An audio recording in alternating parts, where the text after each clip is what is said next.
everybody. I have Bruce Forster today from Stuart Berger, division of Cook and Krupa.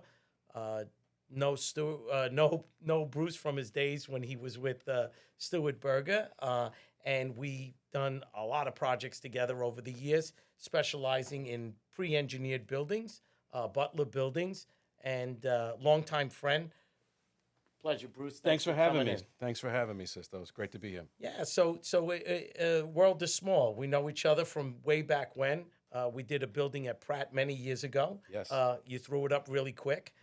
It was for the art supply That's building, correct. and then since then that building is still there. It's been transformed many times over. Yes, It's now the audio visual section of Pratt, and so many great advantages to Butler's buildings. Our audience would love for you to tell us about it these days, because more and more buildings you see around New York City are going to this style of building because of the speed, because of the flexibility, and just the cost. So, perfect example is, I understand that you did a massive building that I always went past in the Bronx, which is in the Restaurant Depot off the Bruckner, correct? Yeah, that's their flagship. It's Restaurant Depot Jetro, and that building is a little over 200,000 square feet with another 70,000 square feet of canopies. We built it on a closed landfill, and we put it up in. So I was mentioning to you, we did excavation foundations and erected the building in the winter of 2012. Start to finish, enclosed, was 5 months. Wow. So we just really kicked butt on that project, and it was a very unique project. A lot of It's a big twists. building. It's a big building, but they're very particular. That customer, they wanted 250 skylights in the roof, and they want all the skylights to land in their aisles, and they're two different businesses. Oh, wow. Restaurant Depot and Jetro have a different aisle layout, so the framing had to change halfway down the length of the building to accommodate their systems, and they didn't want any joist or truss purlins running through the openings in the skylights. We also converted a bunch of those skylights to a passive smoke vent system, which was kind of unique. That's great. And they Took were having advantage of they were having problems because they didn't plan properly for their smoke purge. They have an emergency gen on site. When they looked at the exhaust fans that they would need to make it work, They were tremendous. couldn't fit it in, so they came back to us and said, "Hey, can you solve this problem?" And we solved it. Besides the fact that it was 200,000 square feet, the height. It's a lot of volume. A lot of volume. A lot of volume. So we really don't make pre-engineered buildings anymore because nothing's pre-engineered. What we're making engineered building systems, and we're using all these proven types of the roof system, structural system, and the panel system, and we're using them to solve problems for all sorts of different customers. When there's about 1,000 Butler builders in North America. Yeah. When I go to different meetings and stuff, people want to know conventions and whatever. where I'm from, where am I working from, where am I working? And he says, New York City, and they say, who's using a Butler building where are in you New York putting City? those? I said, we're putting them everywhere. You can't see them. We put them on rooftops. We put them everywhere. Yeah, so I have some really great questions, and every time I have a guest like you on the podcast, it's always intriguing. First of all, I'm always about a people person. Reconnecting with people that I worked with over 37 years is probably the best part of doing this podcast. Earlier today, we filmed another show with someone that I knew from 32 years ago at the School Construction Authority, and now he owns his own site safety company. And, we're able to reconnect. So Bruce, just having you back and being able to talk to you is exciting to me, because we've had these discussions before and working together and getting permits on it. So from our end, I think there's a lot of challenges for different clients who have different needs. And the Butler's building allows a lot of flexibility. But the biggest questions that I've always had, and what other architects have asked me when I give them that, hey, did you think about a Butler building? And they're like, oh, we're not going to be able to meet the energy code. I go, that's not true. Oh, we can't read the rating. No, that's not true. Oh, we can't. I said, because what you're thinking about is a Butler building that you're going to put in upstate New York, that it's a garage, that there's nothing around it. I go, today, when we looked at temporary classrooms, the prefab temporary classroom that used to be a modular, they're not even using those anymore. But the prefabbed Butler building, you can go to someone like you with the architect and your design team and say, well, I need a 2-hour wall. Okay, we can achieve that. We're in New York City. We have this energy code. We can achieve that. So tell me a little bit about how your firm can adapt to doing something in New York City, but in a 5-mile stretch, you're in Nassau County doing the same building, but it's got completely different codes possibly, but you're able to adjust to that. Well, we can design to any code.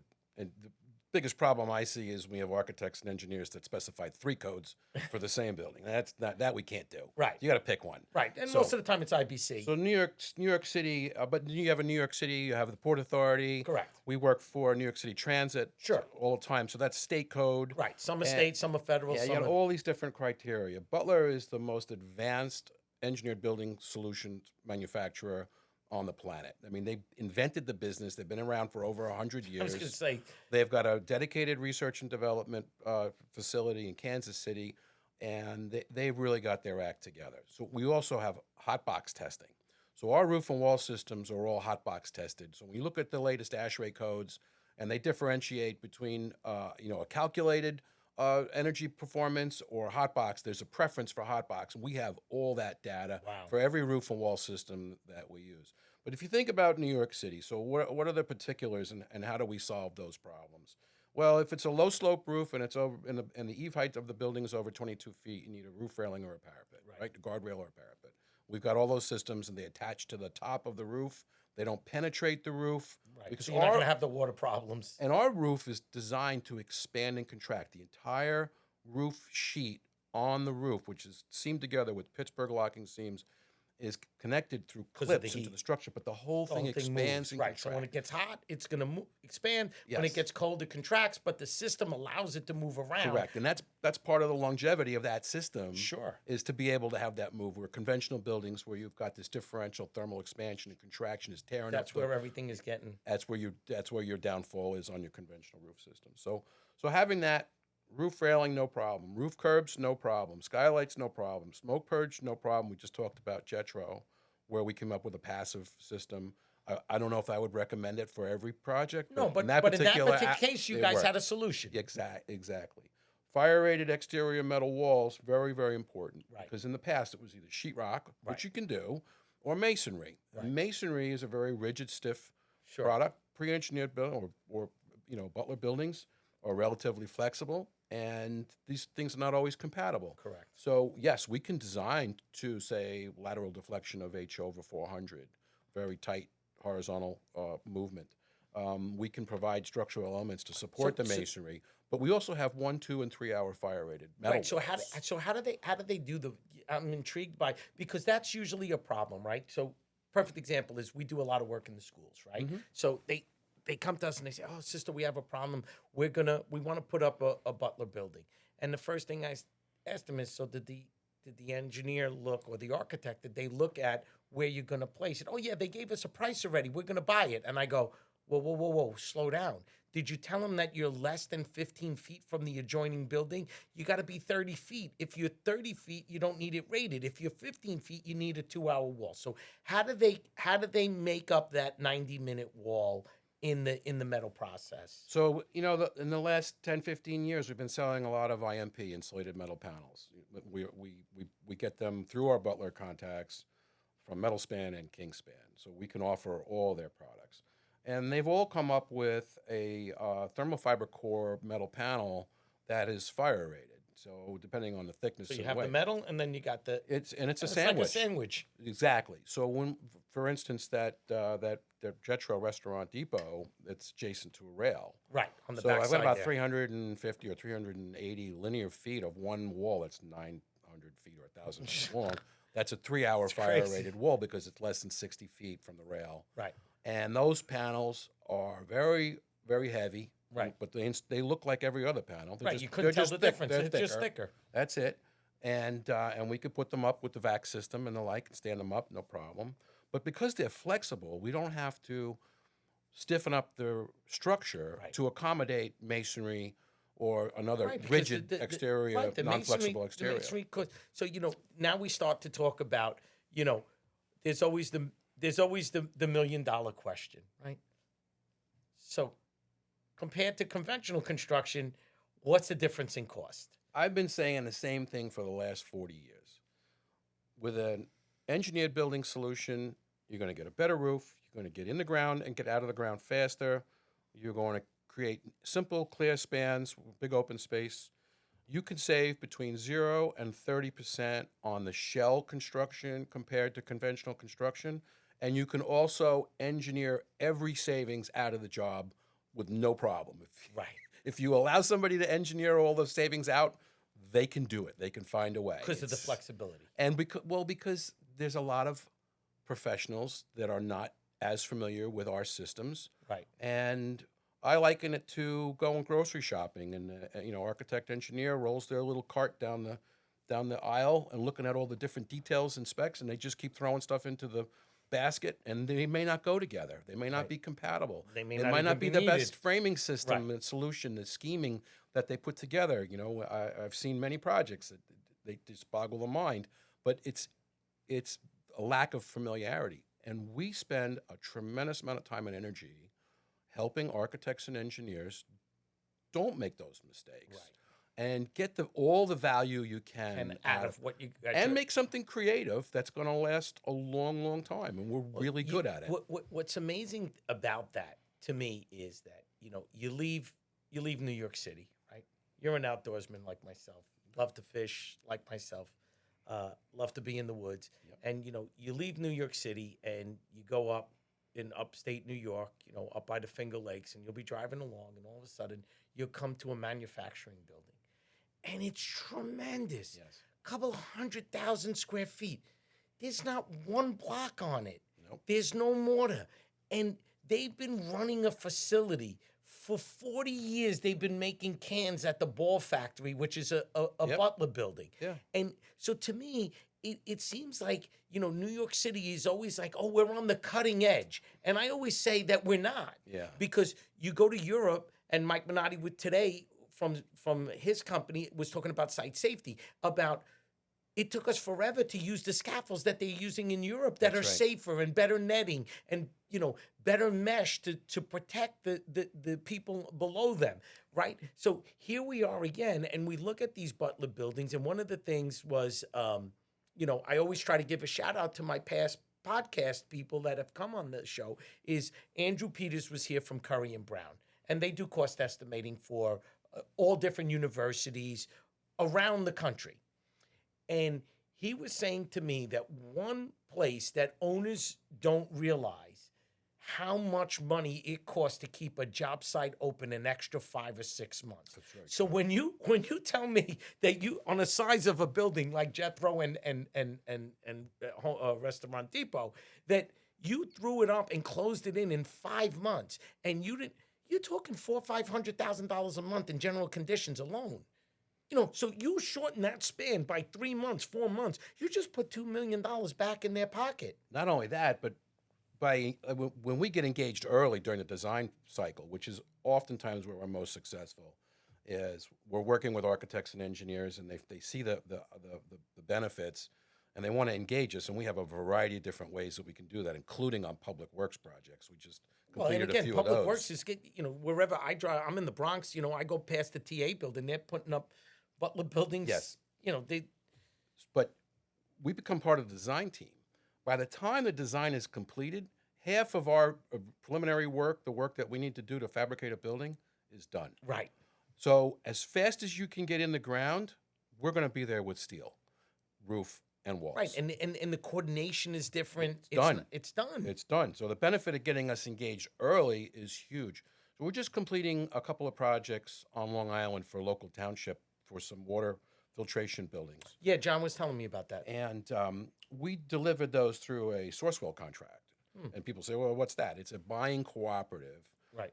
Butler's parent, they have a big construction company in Kansas City. They do work for the government. They do work for local municipalities and the like. Utility But you companies. buy a fire truck on the Sourcewell contract as a buying cooperative, but you But can also buy a building. You can buy construction. Right. And we deliver that. The That's awesome. And so we delivered these two buildings for Town of Hempstead, and it went really, really That's well. great. And they saved a tremendous amount of time. And they Can only imagine. yeah, oh, it's crazy. So as soon as the foundations were in place, we're standing up iron. So I got the $1 million question today, which is starting to filter out into New York City, which is much different than years ago. That universities, especially, the rumbling is that they're going to go to design build for interior renovations, and you say, well, what are you talking about? And the rumbling that I've heard through the networking that I do, because I don't really do a lot of filing anymore. The staff does it. God bless you. And that is the model, that the owners, the university says, look, this is our program. You design it, you build it, you deal with the contractor, you deal with the subs, you put your team together, you just tell us how much it is. And if we need to deviate because we are going to make a change, then we're going to give you a change order. So tell me today, do you actually do the Butler buildings as design builds, or are they sometimes an architect says we're going to go to a Butler style building and then you guys bid it? Is it a little bit of each? Yeah, technically it's both. I mean, the Butler builder relationship with the manufacturer is really built around a design build solution. And the majority of the builders that I know from across the country are strictly design build turnkey. Correct. And that's been a really tough sell in the New York area, in particular the New York metro area. So it's not really the best model, but that's how our business is built. Well, I was going to say, because if you went up to outside of New York City and you went to Pauling, New York, right? We were just talking to Lapolis Electric, right? They have a place. Hey, Bruce, I need a place I need a warehouse, but I need it quick. Yeah. And you go, no problem, Mr. Lapolis, we could do that. What do you need? And you sit down with him. You get your architects, your engineers, and he's going to give you the program. I need 15,000 square feet. I need shelving. I need this. I want lighting. I want heating. I want air conditioning. I want 2 bathrooms. And you take the whole thing, you put your team together, and you give them a one-stop price. It's going to cost you X. And you bring the subs in, you spec out the materials, you're going to give them the toilets, you're going to give, that's the model that I believe that I've seen that seems to have the greatest flexibility. B, the owner is dealing with one person. Right. He comes to Bruce and says, Bruce, you're my guy. Your team is my team. This is what I want. This is my wish list. This is what I need for you to accomplish this building. I want a door this big. I want this. And you guys take it from soup to nuts, which I think is where the value is a lot. There's no doubt about it. And whether it's through that Sourcewell program where we can do the same thing that they do in the private sector, we can give turnkey construction. Sure. And the big difference is that when you engage an architect and engineer and you put a team together and somewhere along the line somebody gets paid to tell you how much it's going to cost. Right. And that's not the guy who's going to actually build it. Right. So that number may or may not be where you end up. So how many times do you design something and then you put it through a formal bid process and then it comes back and oh my God, it's 20-30% over budget. And now you got to pay your design staff to change it again. And it's like throwing darts trying to hit a target.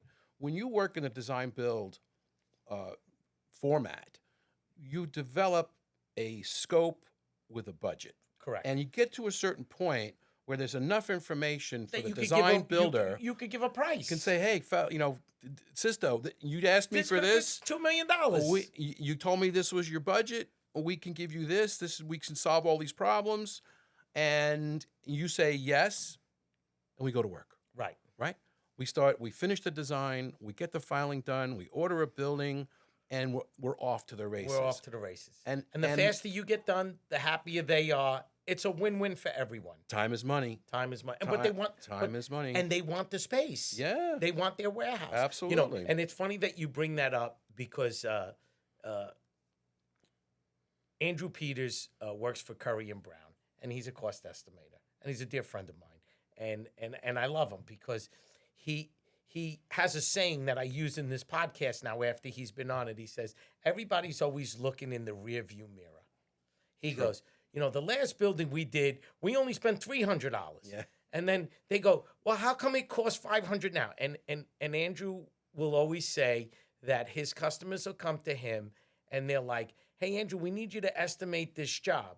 And he goes, okay, well, what's the scope? And he goes, oh, no, we already have the scope and we have the number. We want you to know if he's given it. He goes, why didn't you come to me first? If your expectation was that you wanted to spend, and I'll throw this out there, I don't know anything about a Butler building, so I can't tell you cost. But if you tell me that a Butler building costs $400 a square foot, right?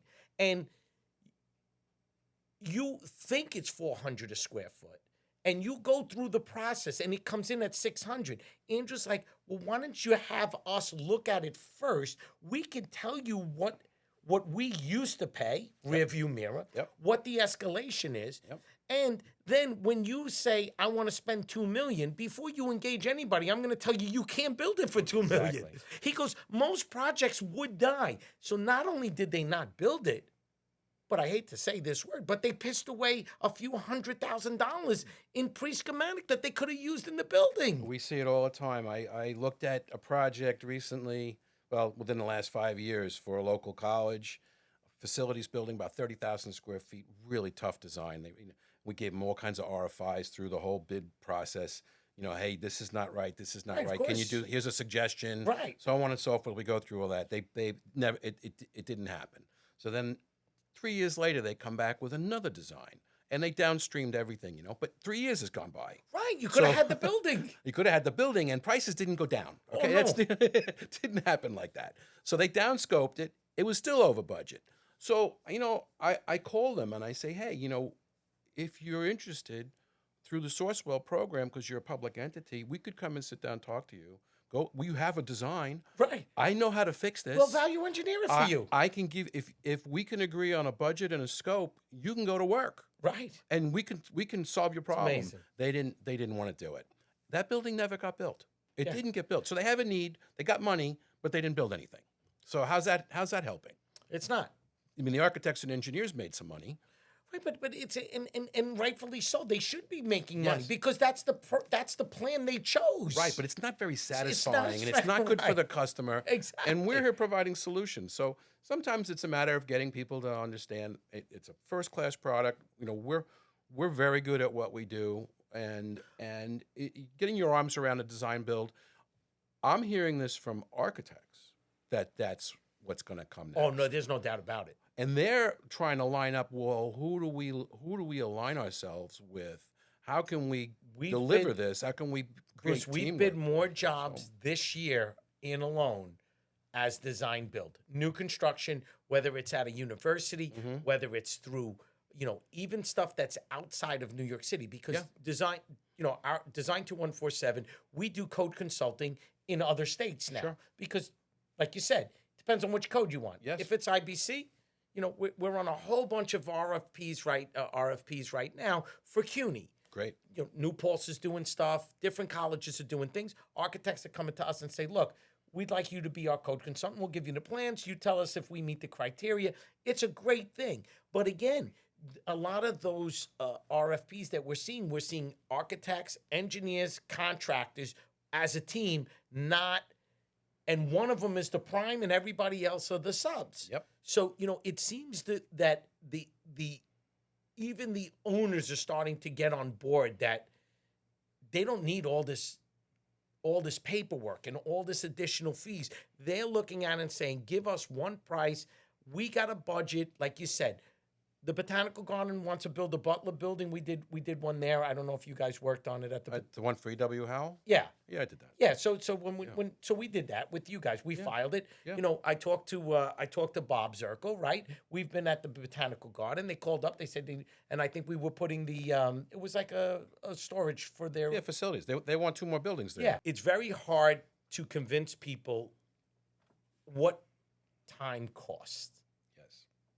And I think that as we move forward, even the construction world and society wants things done quickly. They do. They want instant satisfaction. Time is money. Right. So when someone decides tomorrow that they want, you know, a botanical garden like we spoke about for E.W. Howell back in the day, they needed a building for their facility stuff. They had a need. They came to you with E.W. Howell and said, okay, this is our schedule, this is our budget. And I'm sure that you and the rest of your team with Bob and E.W. Howell, and you guys were able to say, look, you can get this much square footage at this speed, have it done by the spring, this is what it's going to cost you. That's the way it should work. I mean, the way that the architect, engineering contractor, and owner is, it's set up as an adversarial system. It's a triangle, Right. you know. And all of us, as we go to a cocktail party, you know, there's 2 architects, an engineer, and 4 lawyers Right. that are there, and they all have a good reason why the contractor and the architect and engineer shouldn't all be working, you know, together. And that's been a little bit of friction here and there. But if you think about it, how many airports are being done on a design-build basis? Right. We built, with Tully Construction, 122,000 square foot bus annex down in Staten Island, design-build. Right. How much of the transit work is it's But constantly you notice done. that and that's why I think that the private sector is finally starting to get it, right? Because you know what, Bruce, at the end of the day, if we were a design build team, right, and I worked for you at the Botanical Garden, and the architect worked for you, and we were all in it together versus, Stuart Berger's expediter says he can't get a permit because Sisto's team didn't put this in. Everybody's trying to maneuver like whose fault, why they don't want to hear fault anymore.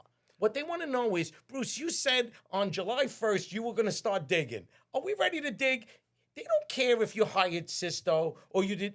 They just want to know where you're at. And if you control the team and the team's all working collectively together, no disrespect to attorneys, but you don't need lawsuits. You don't need attorneys. You need good collective teams to do their things. And if one team is underperforming, you can say, I'm sorry, Mr. Architect, you're not performing to the standards that Stuart Berger office works with to their clients. This is not our brand. I am sorry. We will replace you. But when I work with an owner and an architect may not perform to their standards, I can't go to him and say, well, your architect's underperforming. But you can. Right. Because it's part of your team. Plus, we're a specialty business. Right. Our business is unique. Our Right. buildings are unique. There's certain parameters on how to get to the best design. We know that backwards and forwards. Sure. If an architect or an engineer develops a project without some consult from us, that's usually where the trouble is brewed, and that always adds time Of and course. complexity, and oftentimes money into the whole mix. I did a project a number of years ago for Bronx Community College, and Yep. I was We there worked to there for many years. help them develop the project, and then it was bid, and I just did a supply and erect, design supply and erect on the building, and I asked them during the pre-bid cycle, I asked them when we were awarded, do you need the Butler drawings to get a permit? And they said, no, we're doing submittals, we're getting all kinds of buildings getting ordered, this, that, and the other thing. I go to a job meeting and they says, where are the sealed Butler drawings for this job? We can't get any permits without sealed Butler drawings. I says, you guys haven't even looked at my submittal. There's no building ordered. You're 4 months away from drawings, or 3 months, or whatever the schedule was at the time. You didn't even look at what you were looking Yeah, at. exactly. And I said, and I've only asked this question like 6 times, and now so everything got backed up. Now it's a public works project. Right. Every sub is screaming and yelling. Right. Everybody's behind. They got the parking lots cleared out. You know, temporary fences are up, and it just sat. It just sat. So you know, we know what we're doing. This was not our first rodeo. Trust. Yeah, exactly. It all starts with trust. Exactly. And we are selling the absolute best product on the market. Listen, you just to the audience, type in prefabbed steel building. I guarantee you Butler's going to be at the top of every search that you look at. Absolutely. Whether you're in New York City or you're in Alabama or you're in Weston, Texas, it doesn't really matter. That's who's coming up. And it's funny that, you talked about it is that it's even different now that there's an existing masonry building and they're putting a Butler building on top of another building because it's faster, it's quicker, it's easier, it meets all the code requirements, it meets the energy code, it meets the zone, it'll meet the New York City code. Yep. Zoning is zoning. Either you can have it or you can't. So there's so many different options and uses for it. Not only that, but they are easily retrofitted. I mean, we just completed a few years ago a renovation or rehabilitation of Building 78 at JFK, which became the Ark, which is where the animals come and go and so on and so on. And it was an old Armco building. I think it was built in the early 80s. Roof was badly failing. It was a mess. And it was 150,000 square feet, and the customer took it over under a lease with the Port Authority. We completely rehabbed that building. Wow. We put 3-hour firewalls on one side. We redid the front, all the loading docks, office, all new facade work, architectural work, right. And 150,000 square foot of re-roof. We put a new metal roof on top of the existing. And the benefit there is that you don't remove the old roof. Right. You go over the top. And there's some magic to that. And, right. and it's important on a prefab building that you put a metal roof back on a metal building because the water is shooting through channels of roofing. Right.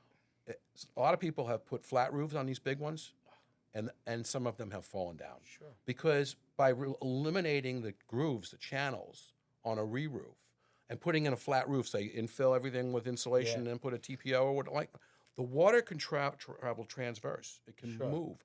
And if it gets into in between the frames, it starts to sag and deflect because it's a light construction, and it's snow and heavy. ice, and then it becomes a pond, and then it falls down. That's it. And we've seen a few of them. So if you have an old metal building and it needs to be rehabbed, we have great programs. So it doesn't have to be a new building. It could be an existing one that you could refurbish or reuse. And there's a lot of metal buildings in the outer boroughs. Oh, they're all over. Built in the 70s and the 80s, and many of them are ripe for rehab. I belong to a club in northern Westchester.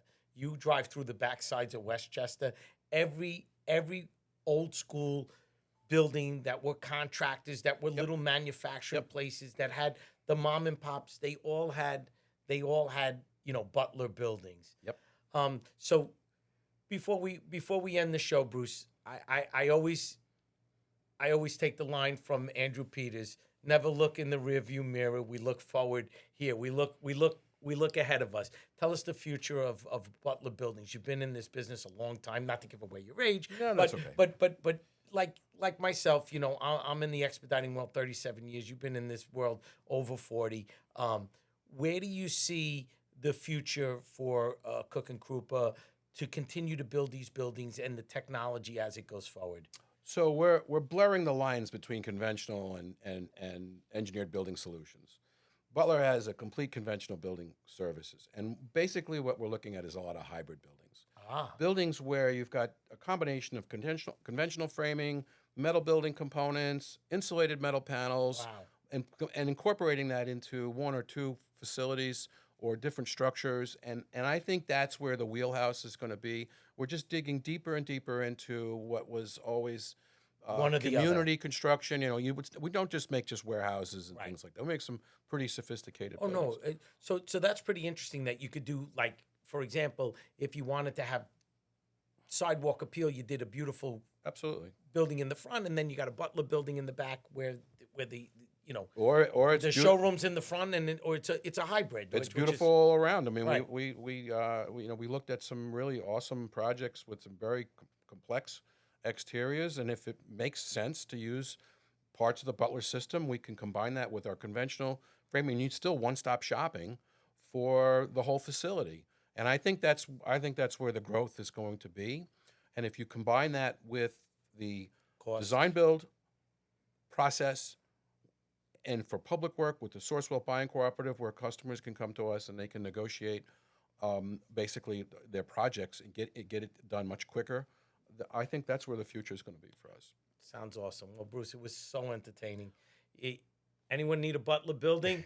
You could direct message me, or you could hit Bruce Forster at Stuart Berger, a division of Cook and Krupa, and this was incredibly entertaining and informative. And I thank you very much for hosting. It was really thank you for reaching out. We appreciate Always the good to time. see old It was a friends. great chat. Thank you so much. Awesome, Bruce.